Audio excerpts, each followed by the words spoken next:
Have you ever had strange dreams? A lot of dreams are extensions of what we think about when we are awake. They are our minds processing thoughts from the day, including things we may want or things we're worried about, or just things that are related to something we have seen or heard. Have you ever dreamt about this? Or maybe this? Perhaps this? Or this? Possibly. While many dreams are extensions of our thoughts, sometimes in the Bible, we read about God using dreams to speak to people, to tell them things that they needed to know. You may remember last week the story of Joseph in Egypt, who was put in charge of the prisoners and interpreted the dreams of the baker and the cupbearer. Now, in Genesis 41, he's asked to interpret what two other dreams mean. This time, the dreams of Pharaoh, ruler of all of Egypt. Now Pharaoh was troubled by the dreams he had one night and had tried everybody he could to help him understand them, including the magicians and all the wise men of Egypt. But they couldn't help him.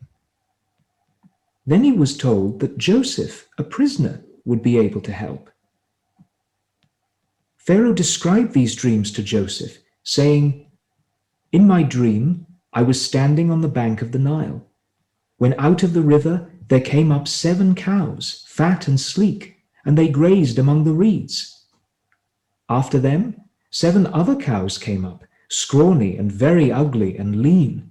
I had never seen such ugly cows in the land of Egypt.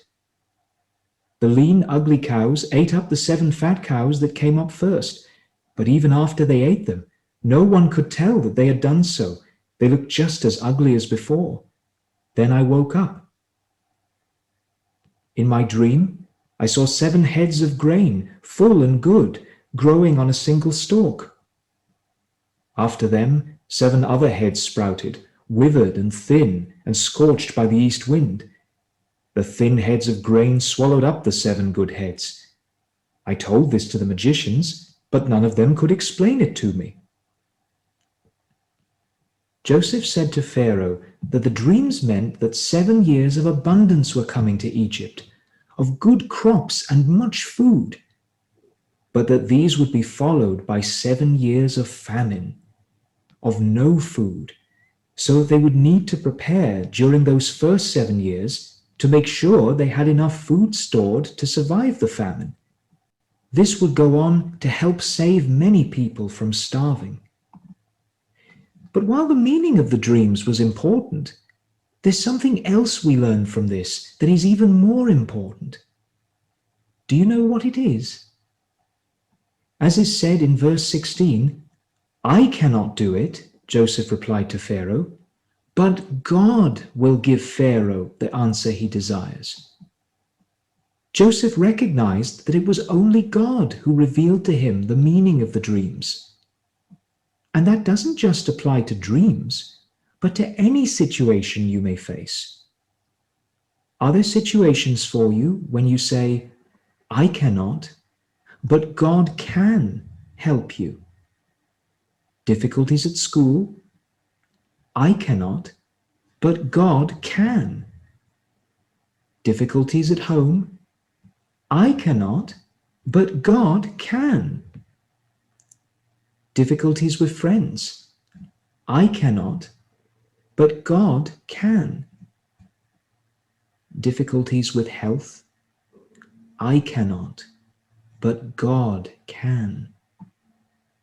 What a great God we have. Joseph was a slave, in prison, in a foreign country, being asked to interpret the dreams of the absolute ruler of that land. Everything was stacked against him. He faced so many obstacles. But this story shows that it doesn't matter where we are or what our situation is.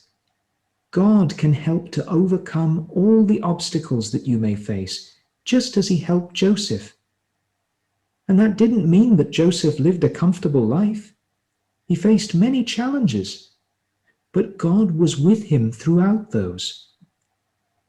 Wherever you may be, at school, at home, with friends, on holiday, I cannot, but God can. Let's put all our trust in him in the days to come. And now, let's sing about that.